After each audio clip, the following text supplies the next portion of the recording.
We're going to our final story of the night. It's some good news. And this made me very, very happy to see. Saturday, there was another pro-Palestinian march in Washington, D.C. This one actually exceeded the last D.C. march. I believe there were over 300,000 attendees. At this point in time, when Answer Coalition did the counter, it was over 500,000. But I've also checked again, actually, right before I went live, it said it was over 400,000. Before I went live, I checked again, and there were other numbers that said it was over 500,000 people that showed up. But you don't have to just believe me. You can see the counter for yourself. Let's dive in.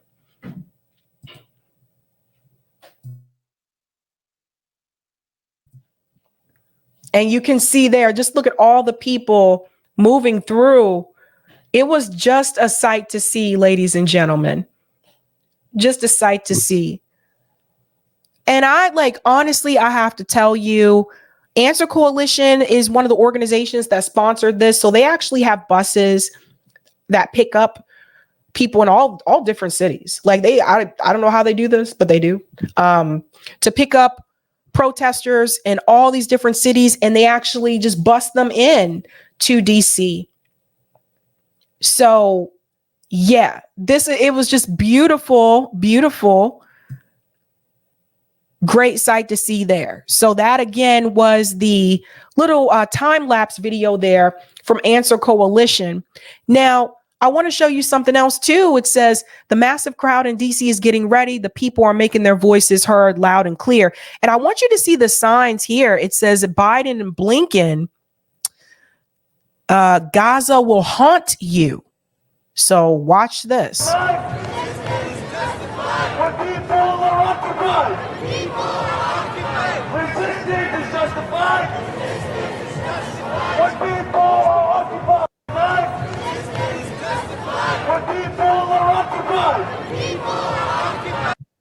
So you see that there, the banners?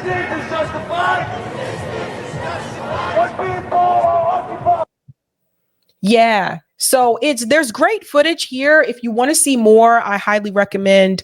I think Lee Camp covered this, and I believe Breakthrough Media also covered this. This is one of my faves. I can't play the sound because it's a Loki song, which is a Free Palestine song by Loki. But look at this, guys. Like the flag, and you can see, and this is Chuck Mody's video. Shout out to Chuck Mody because he's been doing the damn thing. The kids just did it for me. Look at the little kids. Everybody's out there doing their damn thing. Again, just honestly a sight to see. And if you haven't been to one of these protests, by the way, you don't have to go to DC to attend. I attended a protest, actually two right here in Boston. So they're in other cities as well. But this one was really huge. This was a big deal. There's all the flags. I know. I love it. I love it. I love it. Great, great turnout. Now, there was something else that happened at this event. Susan Sarandon was there. I want to show you that Ronnie Akalik actually had the opportunity to speak to Susan Sarandon really quick. So I want you to hear what Susan said here. And, most of the country supports a ceasefire. We don't see that reflected at all in our representatives, certainly not in the White House. What do you think that says about the system that we have? I think it says we need a new system because it's not the first time that the people of the United States have spoken and have been ignored. We've seen this constantly. And I think that also we have to talk about censorship and self-censorship and the fact that, we could see that mainstream media didn't even cover South Africa when it had to do with Palestine. They only covered the half that had to do with Israel. And so how can people make educated decisions when they're not getting information, or when the information, the passive and aggressive voices that we see even in the New York Times.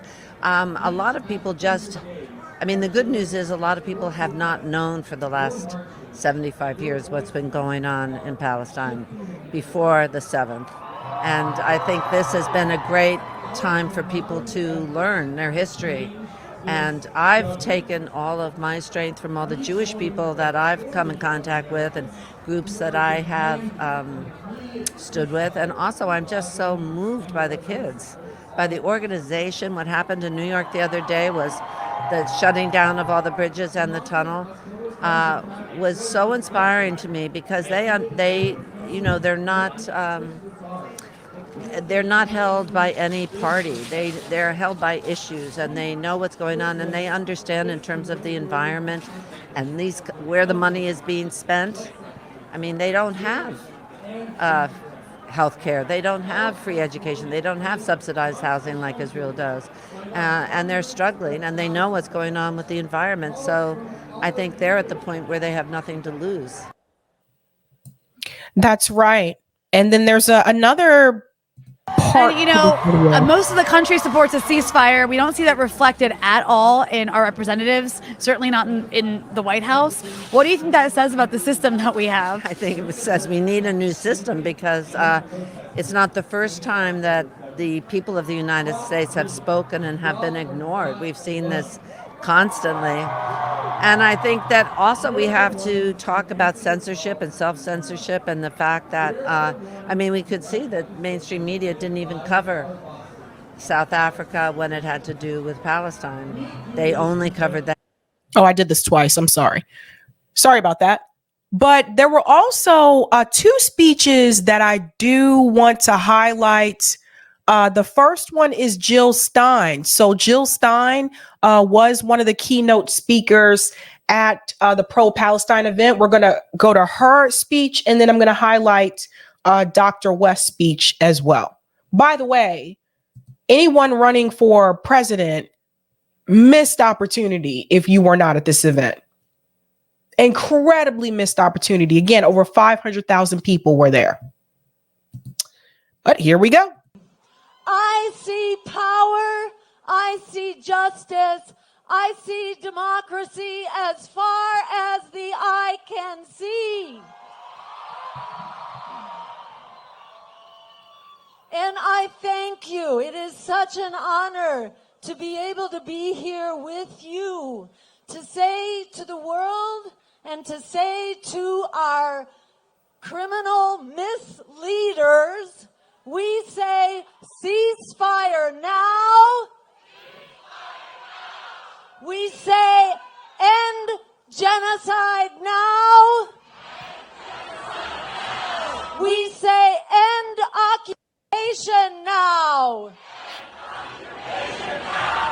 We say end apartheid now. I want to remind you that polls show we are not alone. We are, in fact, an unstoppable majority and an unstoppable force for peace, for justice, for an end to genocide now. As Frederick Douglass said, power concedes nothing without a demand. We are that demand. And as another wise leader, Alice Walker, the poet and novelist, said, the biggest way people give up power is by not knowing we have it to start with. Yep. And I just want to add in here for a second, for those who are not aware, the establishment has also heavily smeared Alice Walker. Alice Walker is the author of The Color Purple, and they have, just tried to ruin her name. Just FYI. Guess which side Alice Walker stands with? You think she stands with the Palestinian people, or you think she stands with the state of Israel? We are 68% in the polls. We have the power. We have the power to say to the AIPAC White House and to the AIPAC Congress,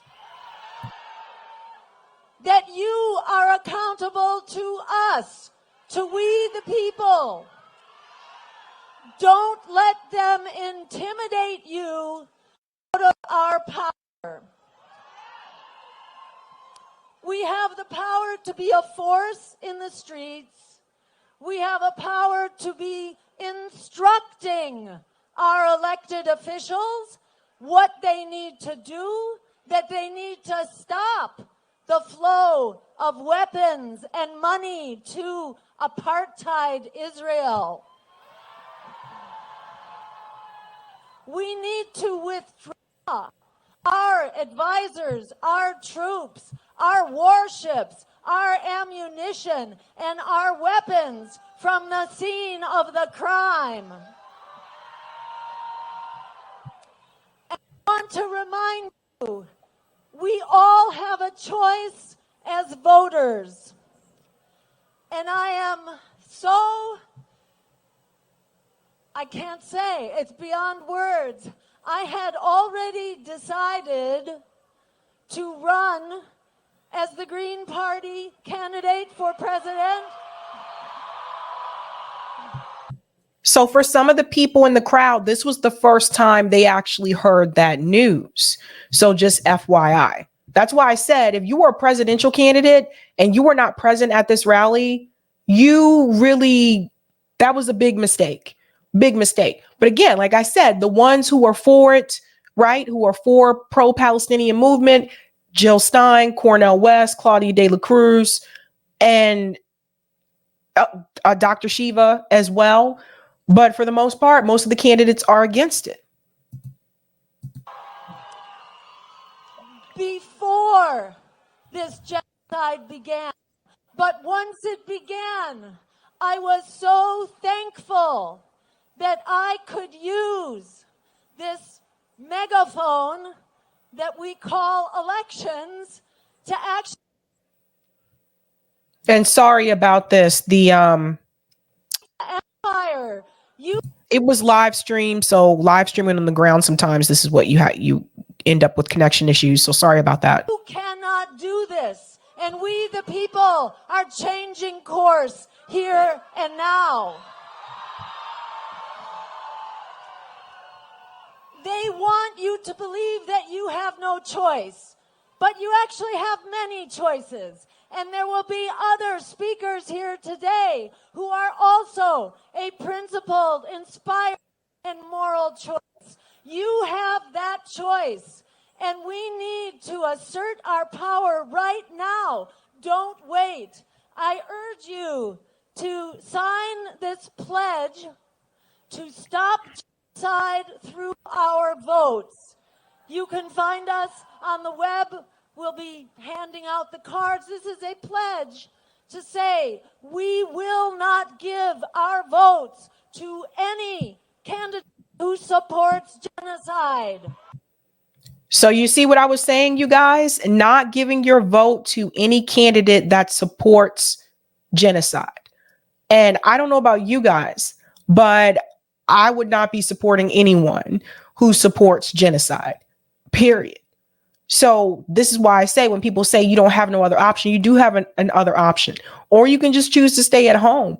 But don't let people fearmonger you into supporting Joe Biden because they're afraid that we'll get Donald Trump again. You don't have to support either one of them. And you know what? I'll be able to sleep better at night as well, too, knowing that I didn't support someone who supports genocide.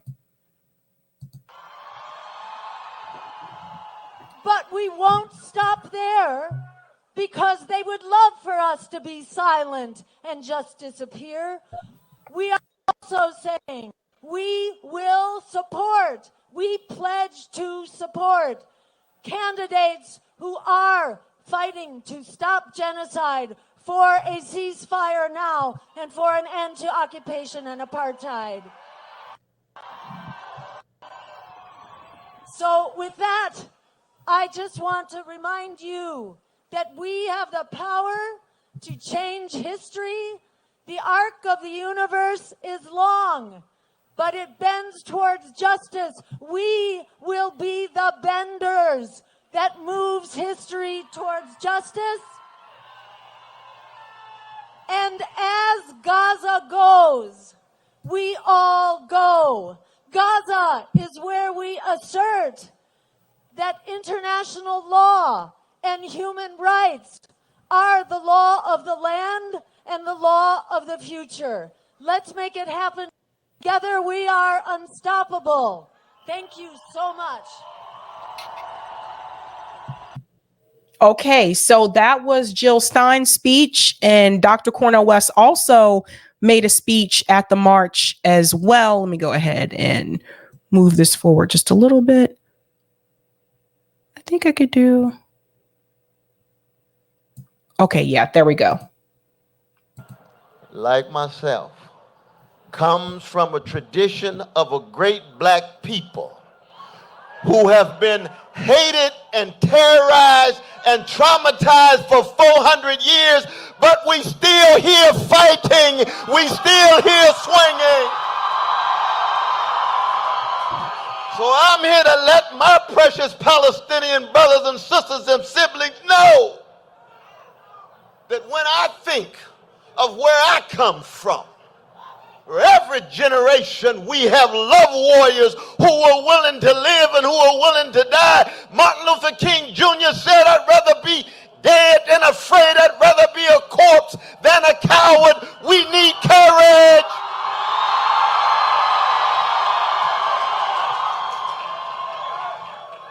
We need love and freedom in love. Don't let anybody lie on you and say that we here in the name of hatred. We don't hate anybody. We love Palestinians. We love oppressed people no matter where they are, any corner of the globe. They could be on the chocolate side of Washington, D.C. They could be Dalits in India. They could be landless peasants in Brazil. They can be indigenous peoples. They can be Iranians. They can be Iraqi. Anybody. This is a human thing we're here for. So when you hear all the lies that hide and conceal the crimes, remember what Brother Martin used to say, no lie can live forever. Truth crushed the earth shall rise again. I see it in your faces. I see it in your eyes. I see it in your hearts. I see it in your bodies. And oh, I wish you can see how beautiful you look. Isn't that the truth, my brother? Oh, yes. Beautiful you look. All the different colors and genders and cultures and sexual orientations and national identities. Why? Because you're here in the name of truth and justice, and we are going to raise our voices, put our bodies on the line, and yes, even go to jail and even die. Now, this is something that I will add here in reference to what Cornel West just said about putting your bodies on the line. Cornel West has been arrested at protests multiple times. Cornel West has spent, look, Cornel West is a lot older than me. He's been fighting for this kind of thing like before I was even born. So when we look at some of these candidates, also, we want to look at consistency. We also have to remember, even in reference to Jill Stein, remember Jill Stein didn't want to be a politician. She's talked about this several times in interviews. She's talked about this on this show. Didn't want to be a politician. Even from day one, she was an activist. She was called to do it. So we have to look at, and you're going to hear this a lot as we get closer to November. I'm telling you guys, they really going to turn up the heat and say, you guys are going to have to support Joe Biden, or it's all your fault if Trump wins. Don't believe that. Don't fall for that mess. It's not your fault if Trump wins. If we actually had a government that worked for the people, and if we actually had a president that was willing to push back against corporate powers in the military industrial complex, that was not sitting up here and basically aiding a genocide in Gaza, we wouldn't be in this situation. Joe Biden's poll numbers would be through the roof. Joe Biden's poll numbers have been abysmal. So don't let them do that to you. As we get closer to November, you're going to see that happen. Don't let them do that to you.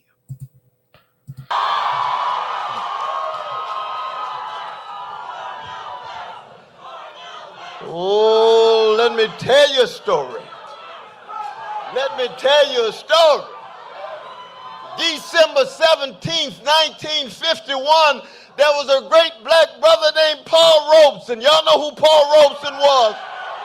Give it up for Paul Robeson. He went to the United Nations with a petition that said, we charge genocide. He was talking about black people in the American Empire. And it is consistent to be in solidarity with South Africa, because we don't have to charge genocide. We see it with our very eyes, day in and day out. Those precious babies, the precious men, the precious women. What kind of world are we living in?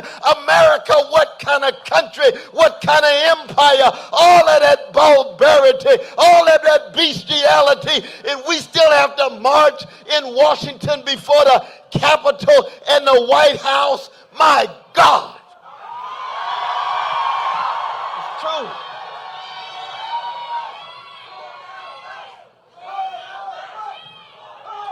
It's amazing to me when I think of Biden and Harris and Austin and Blinken and Sullivan and Kirby. I can mention all the names. And I don't speak in a spirit of hatred. I speak in a spirit of love for oppressed folk, which leads me to hate domination, occupation, subjugation, degradation, any form that loses sight of the humanity of people. And I say personally to Biden and company, you're not just enabling, you're not just facilitating, you're not just coagulating and cooperating with vicious crime of genocide. That makes you war criminals yourself. Now you hear this? So I think I had clipped part of this, and I clipped part of this and shared it on Twitter. There's Cornell West calling Joe Biden a war criminal. So you see what I was saying before about Bernie Sanders? He's only willing to go so far. Bernie Sanders is never willing to go far enough to call Joe Biden what he is, which is a war criminal, segregationist president. He'll never go that far. Even when he was running against Joe Biden, he wouldn't call Joe Biden what he really was. But that's what he is. Ought to be shamed. Who do you think we are? You think that you can suppress the love that we have for our Palestinian brothers and sisters? No, you got the wrong people.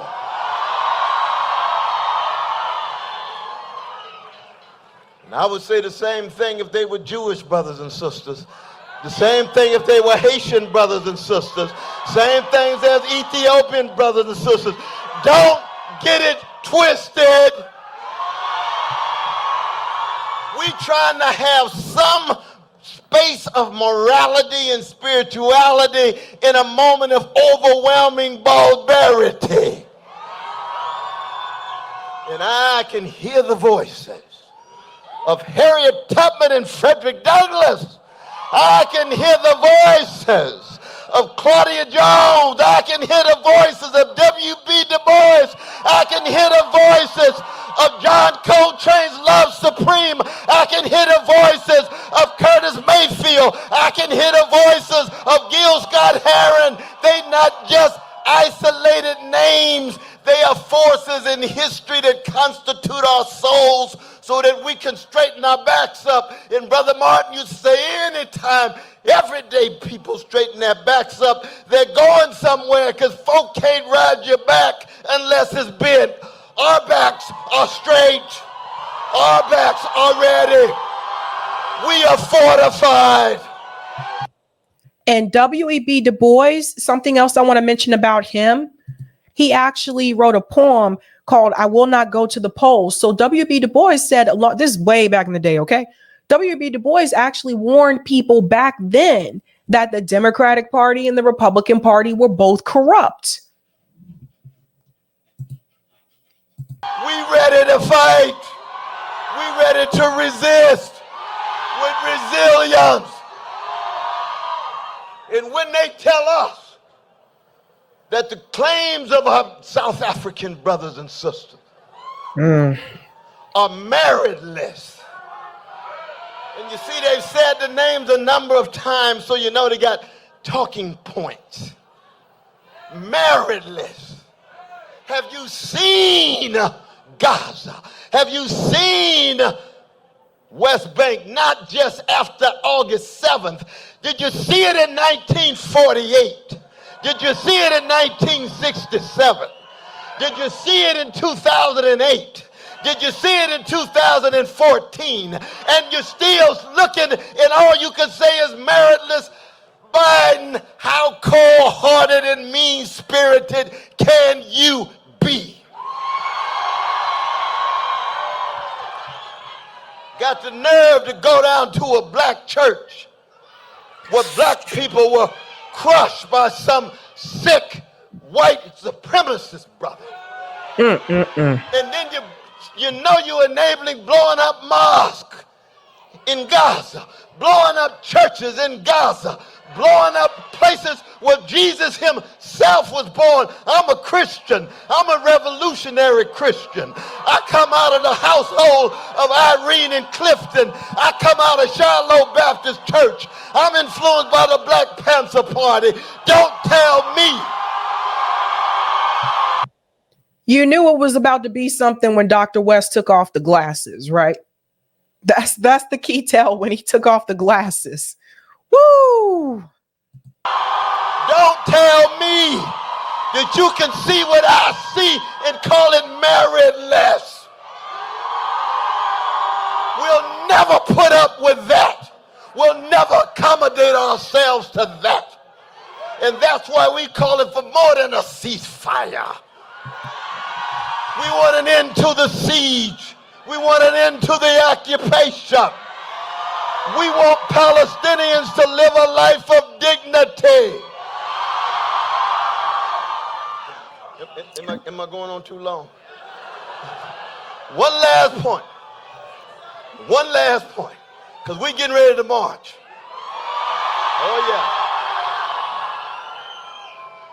But when I talk about free Palestine, and one of these days it's going to happen, I may not live to see it for myself, but I know I would have done all that I could to bear witness with every bone in my body.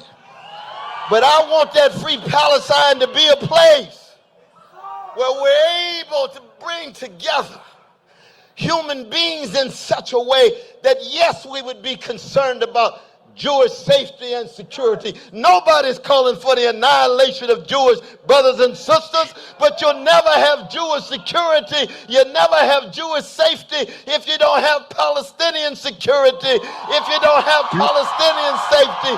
That's what we're talking about. We want equality. We want equality. We want equality.